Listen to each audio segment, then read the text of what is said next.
Tasavvur qiling, yer yuzida odamlarning aksariyati yagona Allohni unutgan edi. Ular o'z qo'llari bilan yasagan butlarga sajda qilar, ulardan yordam so'rar va rizq kutar edi. Ana shunday zamonda Alloh buyuk payg'ambar Ibrohim alayhissalomni yubordi. Qur'oni Karimda Ibrohim alayhissalomning qissasi ko'plab suralarda zikr qilingan. U zot Qur'onda Allohning do'sti Halilulloh sifatida ulug'langan. Ibrohim alayhissalomning xalqi butparast edi. Ularning orasida but yasovchilar ham bor edi. Qur'onda Ibrohim alayhissalom otasiga murojaat qilib shunday degani bayon qilinadi: "Ey otajon, nega eshitmaydigan, ko'rmaydigan va sizga hech qanday foyda bera olmaydigan narsalarga ibodat qilasiz?" Qur'on Maryam surasi. Bu so'zlar yosh Ibrohimning qalbi faqat Allohga bog'langanini ko'rsatadi. Ibrohim alayhissalom atrofidagi odamlarning oy, quyosh va yulduzlarga ham sig'inayotganini ko'rdi. Alloh Qur'onda u zotning bu voqea orqali qavmiga dalil keltirganini bayon qiladi. Yulduz botdi, oy botdi, quyosh ham botdi. Shunda Ibrohim alayhissalom botib ketadigan narsalar iloh bo'la olmasligini ko'rsatdi. So'ng u shunday dedi: "Men yuzimni osmonlar va yerning yaratuvchisiga qaratdim. Men mushriklardan emasman." Qur'on An'om surasi 79-oyat mazmuni. Mana shu so'zlar Ibrohim alayhissalomning da'vatining asosiy mazmuni edi. Faqat Allohga ibodat qilish. Ammo qavmi bu haqiqatni qabul qilishni istamadi. Ular ota-bobolarining dinidan voz kechishni rad etdilar. Hatto Ibrohim alayhissalomning otasi ham uning da'vatini qabul qilmadi. Bu esa kelajakda juda katta sinovlarning boshlanishi edi. Ibrohim alayhissalom qavmiga bir necha bor savol berdi: "Siz ibodat qilayotgan bu butlar sizlarga foyda yoki zarar bera oladimi?" Lekin ular faqat "Biz ota-bobolarimizni shunday qilayotganlarini ko'rdik" deb javob berishardi. Bu haqda Alloh taolo Shuara surasi 70 va 74-oyatlarda xabar bergan. Ibrohim alayhissalom ularning e'tiqodi asossiz ekanini amalda ko'rsatishga qaror qildi.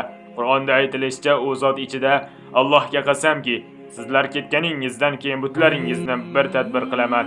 Anbiyo surasi 57-oyat. Bir kuni qavm bayram uchun shahardan tashqariga chiqishdi. Ibrohim alayhissalom esa qolib butlarga saqlanadigan joyga kirdi. U yerda turli kattalikdagi butlar qo'yilgan, oldilariga taomlar qo'yilgan edi.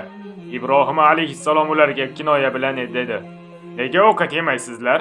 Nega gapirmaysizlar?" Albatta, ular javob bera olmadilar. Chunki ular jonsiz tosh va yog'ochdan yasalgan buyumlar edi. Shundan so'ng Ibrohim alayhissalom barcha kichik butlarni sindirdi.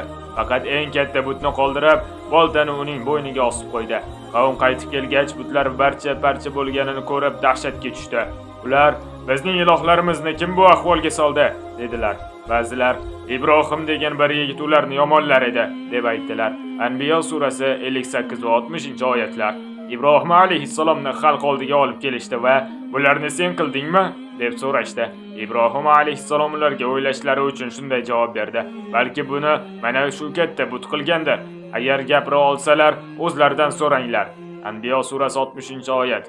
Bu gap bilan u zot yolg'onni haqiqat deb ko'rsatmoqchi bo'lmadi, balki qavmiga agar butlaringiz gapira olmasa, o'zini ham himoya qila olmasa, qanday qilib iloh bo'ladi degan haqiqatni anglatdi.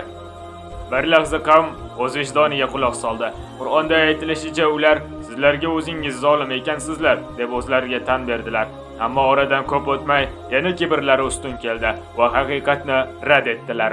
Shu tariqa ular Ibrohim alayhissalomni jazolashga qaror qildilar. Ibrohim alayhissalom qavmiga butlarning ojizligini ochiq isbotlab berganidan keyin ular haqiqatni tan olish o'rniga g'azabga mindilar. Qur'onda ular shunday degani bayon qilingan: "Uni kuydiringlar va ilohlaringizga yordam beringlar agar biror ish qilmoqchi bo'lsangiz." Anbiyo surasi 68-oyat.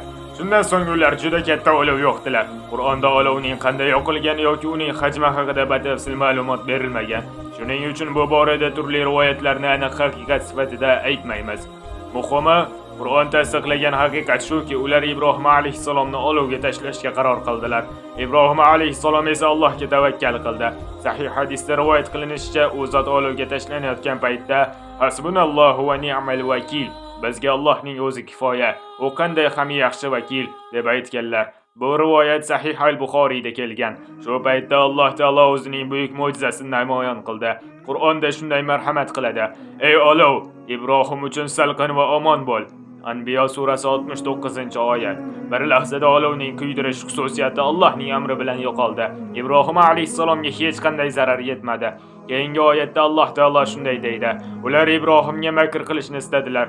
Biz esa ularni eng katta ziyon ko'ruvchilardan qildik. Anbiyo surasi 70-oyat. Bu voqea mu'minlar uchun ulkan saboqdir. Agar inson chin dildan Allohga tavakkal qilsa, Alloh unga kutilmagan yo'llar bilan yordam beradi.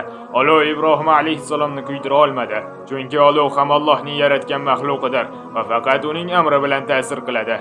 Olov mo'jizasidan keyin ham Ibrohim alayhissalomning qavmi iymon keltirmadi. Allohning mo'jizasini o'z ko'zlari bilan ko'rgan bo'lsalar-da, kibrlari va jaholatlari ularni haqiqatdan to'sdi.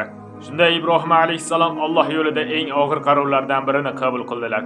Vatanlarini tark etish, ya'ni hijrat qilish. Qur'oni Karimda u zotning shunday deganlari bayon qilinadi: Men Parvardigorim tomon hijrat qiluvchiman. Albatta u qudratli va hikmatlidir. Ankabut surasi 26-oyat. Bu hijrat dunyoviy manfaat uchun emas, Allohning roziligi uchun edi. Ibrohim alayhissalom bilan birga Lut alayhissalom ham iymon keltirgan edi.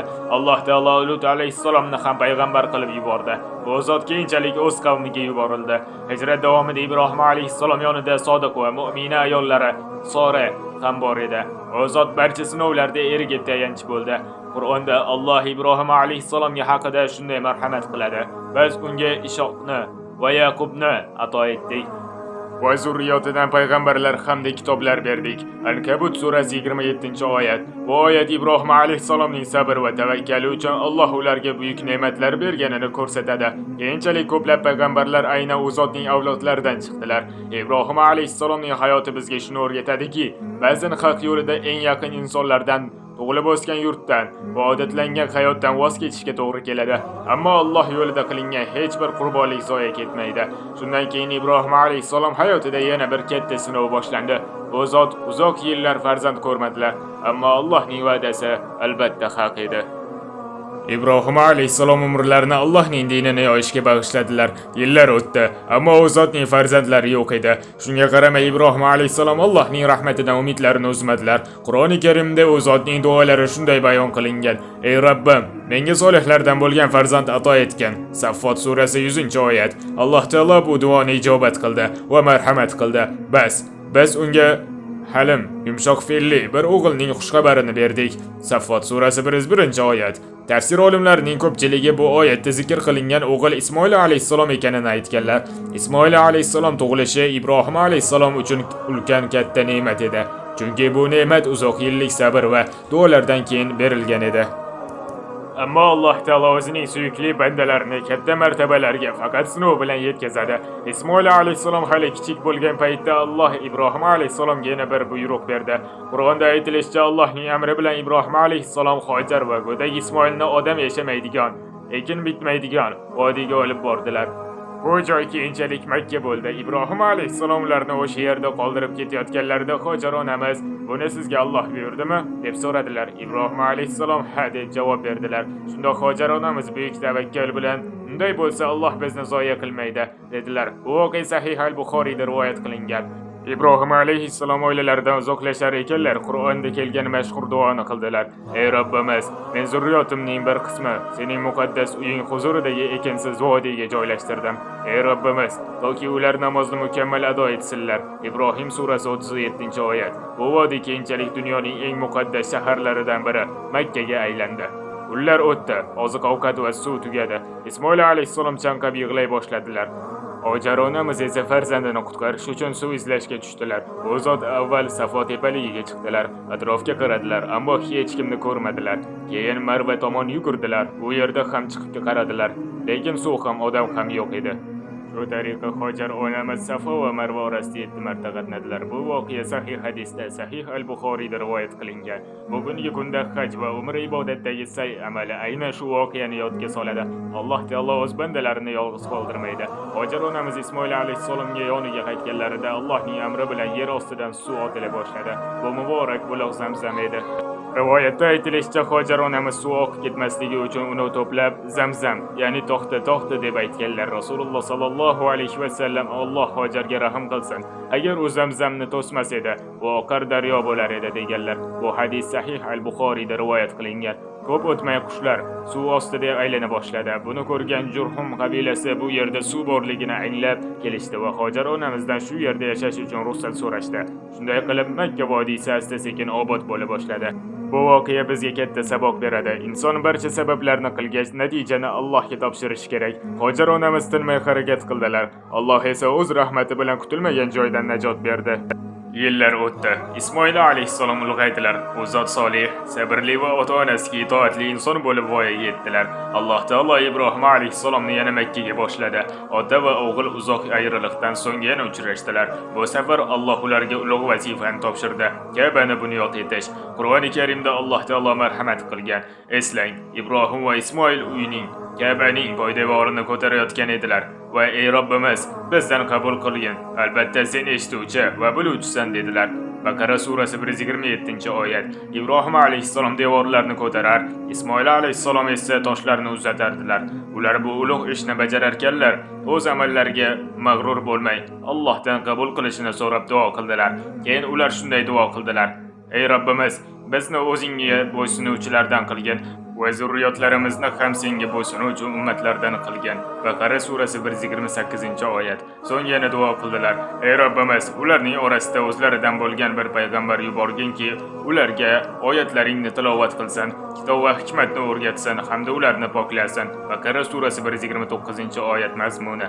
Islom ulamolari bu duoning ijobat sifatida Muhammad sallallohu alayhi va sallamni yuborganlarini bayon qilganlar. Ka'ba qurib bitkazilgach, Alloh taolo Ibrohim alayhissalomga insonlarni hajga chaqirishni buyurdilar. Qur'onda shunday marhamat qilinadi: odamlar orasida hajni e'lon qil. Ular senga piyoda va uzoq yo'llardan ozg'in tuyalarda kelurlar. Haj surasi 27-oyat. Bugungi kunda millionlab musulmonlarning haj ibodatini ado etishlari Allohning shu va'dasining ro'yobidir. Ammo Ibrohim alayhissalom hali eng buyuk sinov kutayotgan edi. Bu sinov ota mehri bilan Allohning amri o'rtasidagi eng og'ir imtihon edi.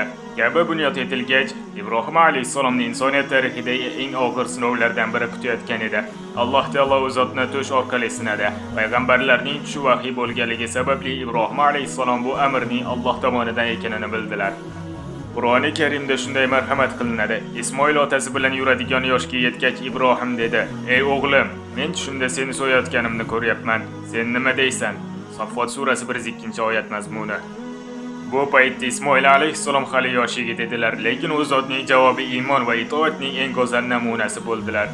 Bu zot dedilar: Ey otajon, sizga buyurilgan ishni bajaring. Inshaalloh meni sabr qiluvchilardan topasiz. Saffot surasi 102-oyat. Na ota Allohning amriga qarshi chiqdi, na o'g'il ikkalasi ham Allohning hukmiga to'liq bo'ysundilar. Qur'on davomida shunday deydi: Bas, ikkalalari ham Allohga taslim bo'lganlarida va Ibrohim uni peshonasi bilan yotqizganida. Saffot surasi 103-oyat. Aynan shu lahzada Alloh taolo marhamat qildi: Ey Ibrohim, sen tushni ro'yobga chiqarding. Albatta, biz ezgu ish qiluvchilarni mana shunday mukofotlaymiz. Saffot surasi 104 hamda 105 oyatlar mazmuni. So'ng Alloh taolo Ismoil alayhissalomning o'rniga ulkan bir qo'chqorni fidya sifatida yubordi. Qur'onda biz uni ulkan bir qurbonlik evaziga qutqardik. Saffot surasi 107-oyat mazmuni. Mana shu voqea Qur'on hayitining asosiy tarixiy manbalaridan biridir. Musulmonlar har yili qurbonlik qilish orqali Ibrohim va Ismoil alayhissalomlarning Allohga bo'lgan itoati va ixlosini yodga oladilar. Bu qissa bizga shuni o'rgatadi: Alloh bandalarini sinaydi, ammo hech qachon ularga zulm qilmaydi. Sabr va itoatdan keyin albatta yengillik va rahmat keladi. Ibrohim alayhissalomning hayotlaridagi buyuk sinovlardan keyin Alloh taolo ularga yana bir ulug' ne'matni ato etdi.